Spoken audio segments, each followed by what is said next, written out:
Então, vamos dar prosseguimento, falamos sobre o Evangelho de Jesus Cristo. A mensagem cristocêntrica é Cristo no centro, né? Toda mensagem envolve a pessoa de Cristo. O Evangelho de Cristo revela o plano redentor para a humanidade. Eu falei isso para os irmãos, né? Que as mensagens dos maiores pregadores de públicos grandes, em ginásios, estádios, enfim, ao ar livre, são mensagens simples que apontam para a salvação em Cristo Jesus.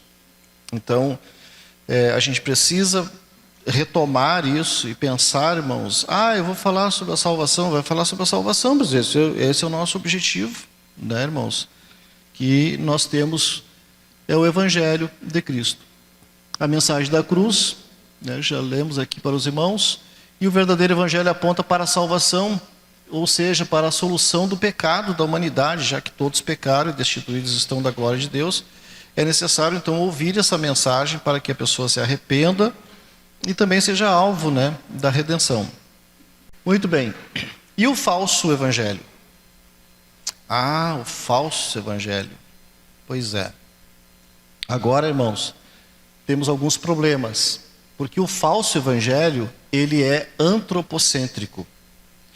O verdadeiro evangelho é cristocêntrico, é Cristo no centro. O falso evangelho, ele é antropocêntrico, é o homem no centro, não é Cristo. Esse não é o evangelho que devemos pregar. Ainda que a gente ouça, às vezes, né, pessoas mal informadas, mal preparadas, né, que sequer tocam no nome de Cristo durante as suas mensagens. E isso é um problema, como eu falei para os irmãos, né? Temos que falar de Cristo. Esse é o nosso assunto, era o assunto de Paulo, né? Quando fui ter convosco, né, disse ele assim, eu não quis saber de outro assunto a não ser Cristo e este crucificado. Esse é o assunto que nós devemos pregar. Então, aquela mensagem, né, triunfalista, né, você é vencedor, você vai vencer, você é gigante, você é grande, você é importante, você é especial, né? E são mensagens que colocam o homem no centro, não Cristo, né, irmãos? Na verdade, nós somos sim pecadores, nós somos carentes, nós somos limitados, né? E carentes da graça de Deus, da misericórdia de Deus. Tá certo, irmãos? Então, essa é a diferença do evangelho triunfalista para o evangelho cristocêntrico, né? Então, muito cuidado com isso, com essas mensagens, né? E hoje, o que acontece nas redes sociais, as pessoas selecionam, né, as mensagens e dizem, eu tenho visto cada mensagem maravilhosa. Claro, elas escolhem só aquelas que agradam a elas, né? O que agradou, então é bom. Para ela é bom isso aí, ouvir isso daí. Quem é que não gosta de ouvir assim, uma coisa que seja favorável a ela? E assim muitas pessoas, né? Até profecias. Tem um monte de profeta na internet aí, profetizando e geralmente profetizando para o bem das pessoas, né?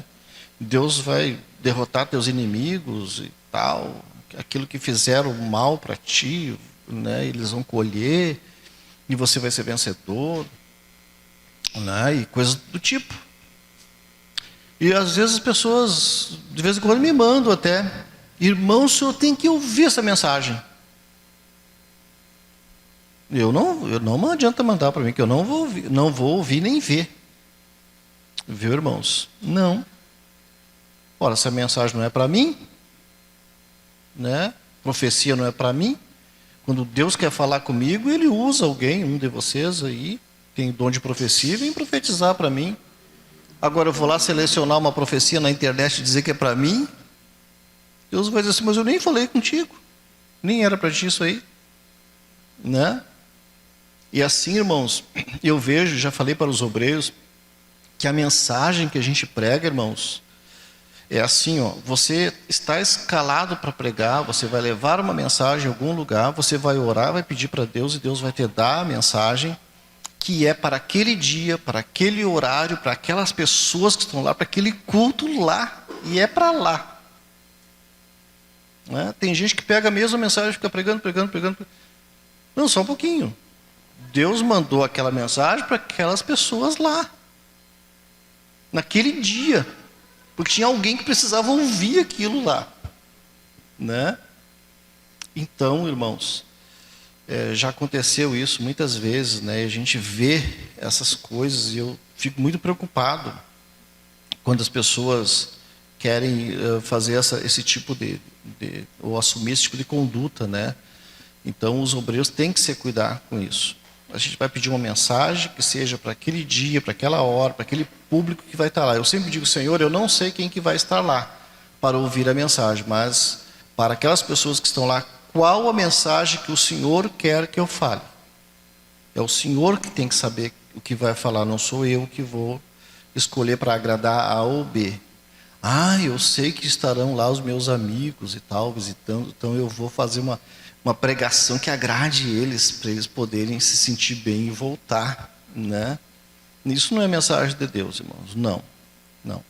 A gente vai orar e Deus vai dar uma mensagem que é para a edificação das pessoas, segundo a vontade de Deus. O homem, essa mensagem antropocêntrica, irmãos, antropocêntrica, é assim, o homem pode exigir de Deus o suprimento das suas necessidades. É aquela história, né? Não, você tem que reivindicar direito, é seu direito ter a bênção. É seu direito, Deus tem o dever de te abençoar. Porque você tem direito sim, direito de receber isso ou aquilo, né? Vocês já ouviram isso? Eu já ouvi muitas vezes, né? Não te conforme com isso, mas pressione Deus. Teve um que disse assim para mim, eu coloco Deus na parede e vou cobrar de Deus. Mas que negócio é esse?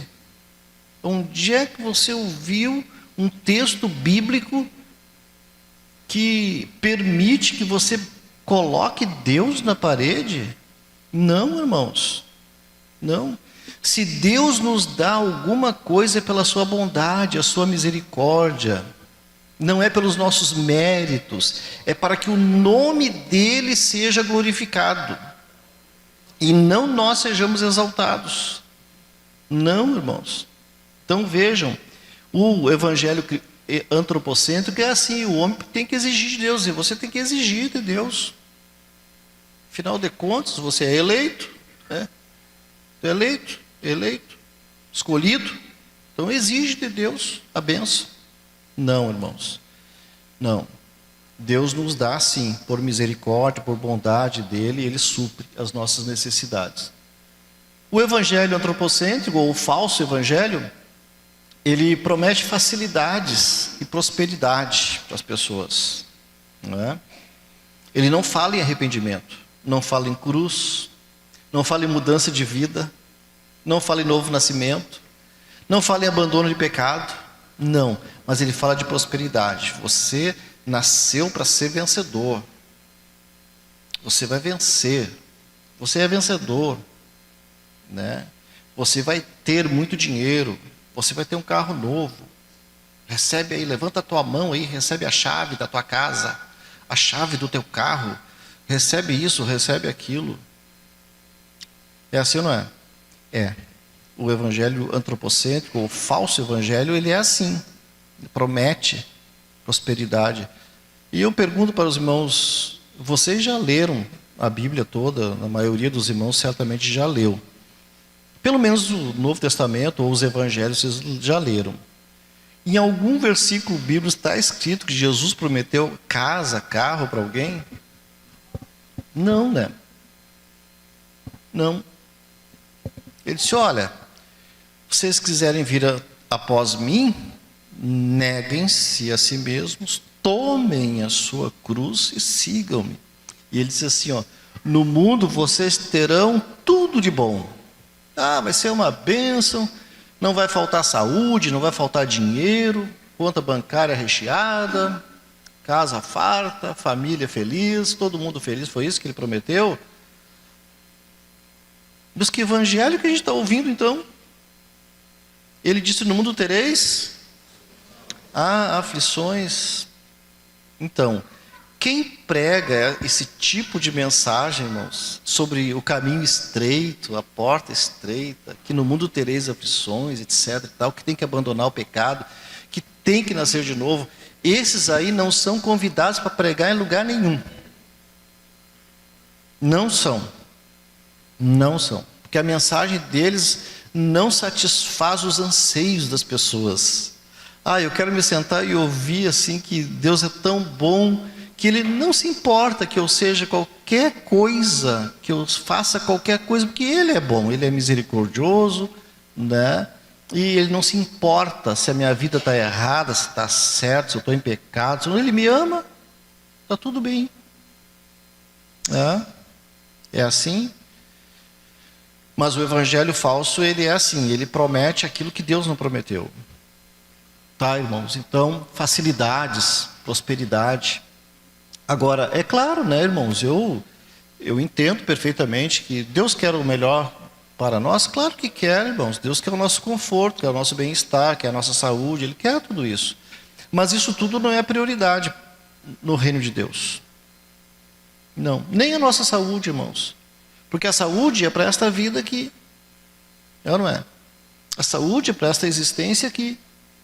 Ou alguém acha que tem que ser curado de um câncer para ir para o céu? Não, de maneira nenhuma. Não. Que lá no céu vai ser tudo diferente. É ou não é? Então, o evangelho, irmãos, falso, ele não fala em pecado, arrependimento, mudança de vida. Eu falei para vocês aqui.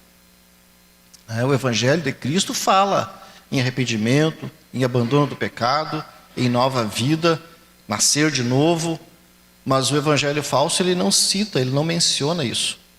Não, isso aí as pessoas vão se ofender, né? Vão sair daqui aborrecidas. Aí não gostei daquele cara que ele só pregou contra mim. Diz que eu sou um pecador. Imagina, Deus me ama? Como assim? Não é? Mas Jesus, irmãos, ele nunca fez rodeio para dizer a verdade para as pessoas. Não, nunca. Mesmo para o príncipe Nicodemos, que chegou lá todo cheio de autoridade, ele era um conhecedor profundo da lei, mas Jesus disse: olha, eu te digo uma coisa, Nicodemos, aqui para nós, tem que nascer de novo, senão não pode entrar no reino dos céus. Tem que redirecionar a sua vida. Tem que começar tudo de novo. Tem que abandonar o pecado, deixar o erro. O evangelho falso, ele escraviza as pessoas, irmãos, tornando-as religiosas e fiéis aos interesses dos seus líderes. Torna as pessoas religiosas. E aí elas pertencem a uma religião e elas são levadas a obedecer os dogmas, a obedecer as normas, a obedecer as regras que eles ditam, né? E eles escravizam as pessoas com o interesse, né, irmãos, de cumprir os seus caprichos. Os líderes, eles escravizam as pessoas, né? Elas não sabem o que é a liberdade em Cristo, porque elas são obrigadas a cumprir aquilo que eles exigem. Esse é o evangelho que eles pregam. Aqui vocês têm que fazer isso ou aquilo, senão vocês não podem ser pessoas de bem aqui na igreja. Vocês são obrigados a contribuir, vocês são obrigados a fazer isso, obrigados a fazer aquilo, senão não servem. Então elas tornam as pessoas religiosas e fiéis aos interesses deles.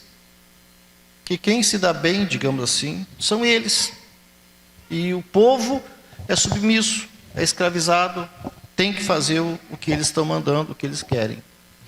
Também o evangelho falso relativiza os textos bíblicos a fim de adaptá-los aos interesses da liderança.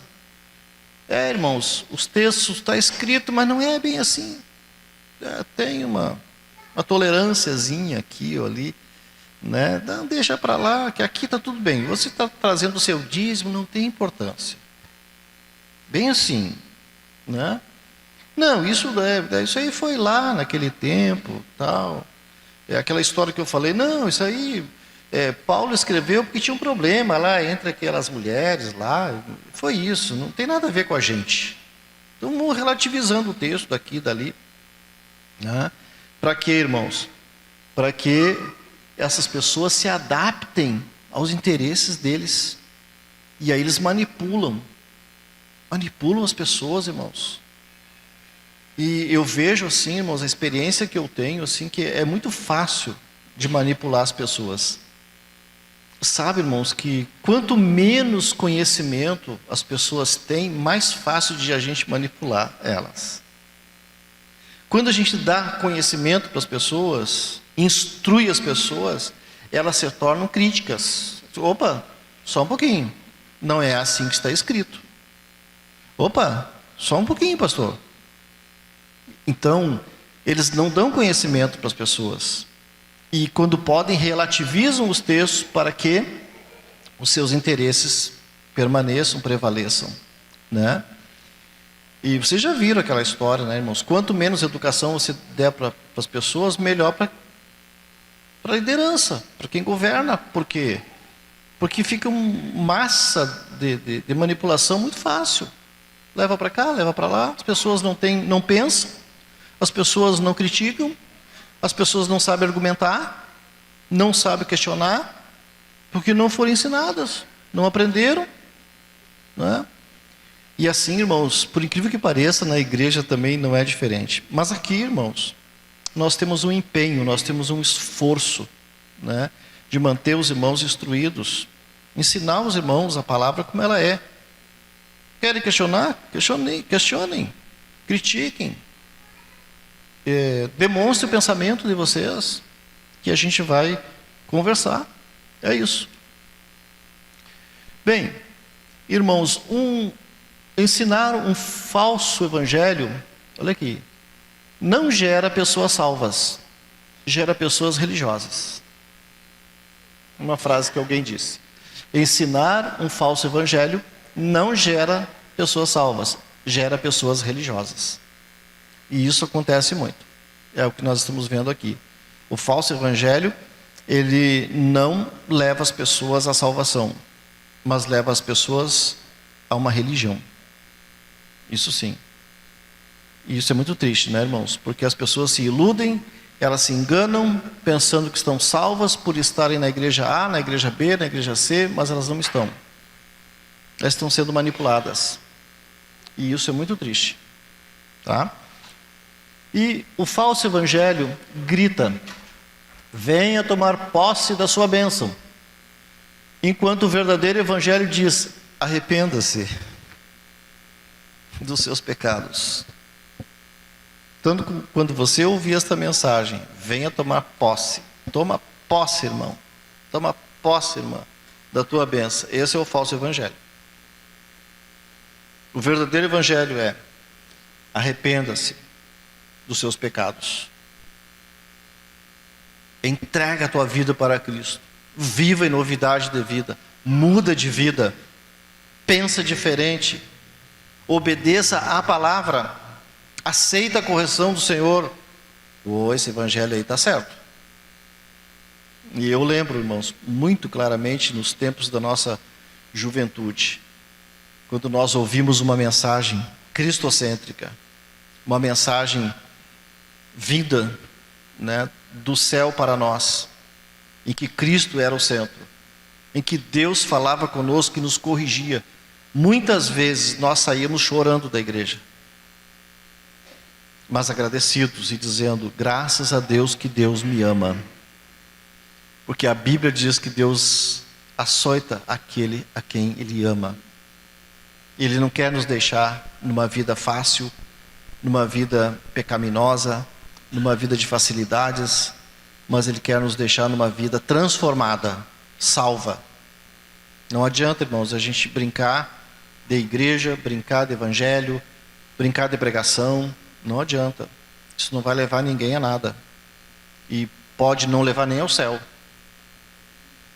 Mas é preciso que a gente, irmãos, entenda que a proposta do Senhor para nós é vida nova. Isto sim. Enquanto nós não mudarmos de vida, Deus, irmãos, não vai parar de falar conosco. Sabe, irmãos, eu li uma reportagem uma vez a respeito de um grande pregador, aliás, da maior igreja pentecostal do mundo, da Coreia do Sul, o David Young-Soo. E ele era Paul Young-Soo, né? Ele passou para David Young-Soo depois. Este homem, ele foi convidado para pregar num congresso internacional de igrejas pentecostais, que foi realizado lá na Europa. E ele ia pregar todas as noites. A primeira noite ele pregou sobre o novo nascimento. É necessário nascer de novo. Mensagem que Jesus falou para Nicodemos. E todos os pastores ficaram meio assim, que engraçado, mensagem de novo nascimento, mas tudo bem. Segunda noite o pastor pregou pegou o mesmo texto, é necessário nascer de novo. E o pessoal, os pastores, que eram só líderes que estavam lá, já não gostaram. O que esse homem está pensando? Na terceira noite ele pegou o mesmo texto, é necessário nascer de novo.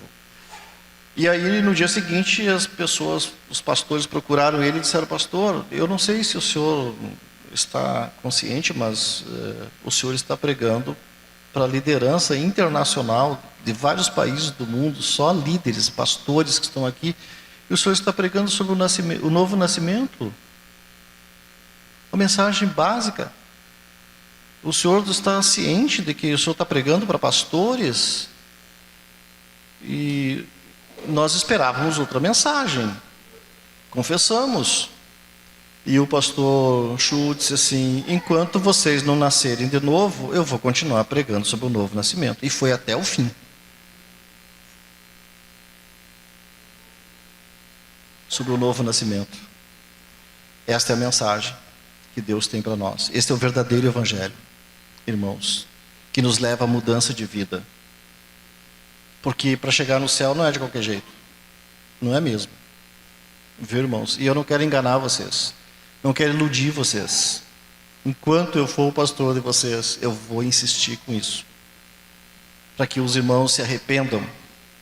Para que os irmãos mudem de vida. Para que os irmãos comparem a vida e os movimentos, os outros trabalhos com o nosso trabalho. E entendo que nós estamos no caminho certo, irmãos. Pode ser que tenha mais alguém que esteja também? Pode ser, eu acredito que esteja. Acredito que tenha, sim. Mas nós fazemos um esforço, um empenho de mostrar para os irmãos o caminho da verdade. O verdadeiro evangelho que leva à salvação. Como dizia um velho pastor, eu prefiro ter pouca gente na igreja, mas salvos, do que ter uma igreja cheia de perdidos. E ele tinha razão. Se a gente perguntasse para vocês: vocês querem ir para o céu? Todo mundo ia dizer que quer ir para o céu, né? Quem não quer ir para o céu nem está aqui, com certeza, nem está presente. Estamos aqui porque desejamos ir para o céu. Entendemos que o céu é uma realidade e é para lá que nós estamos indo. Agora, não é de qualquer jeito. A gente precisa mudar de vida. A gente precisa mudar o comportamento. A gente precisa aprender a valorizar a palavra de Deus. E assim, irmãos, a gente vai ver ainda mais coisas a respeito desse assunto e como é que a Igreja Monte Sião vê, né, esta necessidade de nós ensinarmos o verdadeiro evangelho para os irmãos.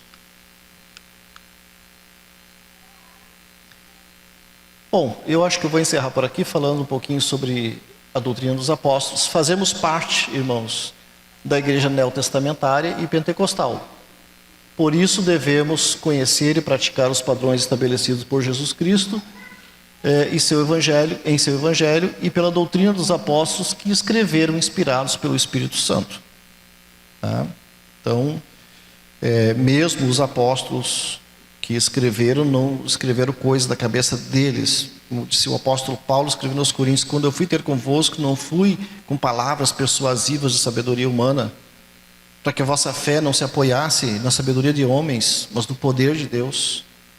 Então, é assim, irmãos, não é baseado em filosofias, mas naquilo que Deus tem dado. E Deus deu para eles os escritores sagrados, e nós seguimos, porque entendemos a inspiração do Espírito Santo. Muito bem. Eu vou deixar esse próximo assunto, a Igreja de Cristo, como é que nós entendemos, né, a igreja, e depois sobre a missão para a próxima aula, que vai ser no sábado. Perguntas? Fala, irmão Luiz Eduardo. Fala no microfone para mim. É preciso o batismo no Espírito Santo para ser salvo? Olha aí, vocês viram? Vocês não conhecem Luiz Eduardo. O Luiz Eduardo, ele é novo aqui. Ele é um menino que recém chegou aqui. E é só ele na casa dele. Mora bem pertinho aqui. Luiz Eduardo, o batismo no Espírito Santo não é requisito para a salvação. Tá? Basicamente é isso. Tem para te dizer, o batismo no Espírito Santo é um revestimento de poder que nós cremos que o crente recebe para fazer a obra de Deus.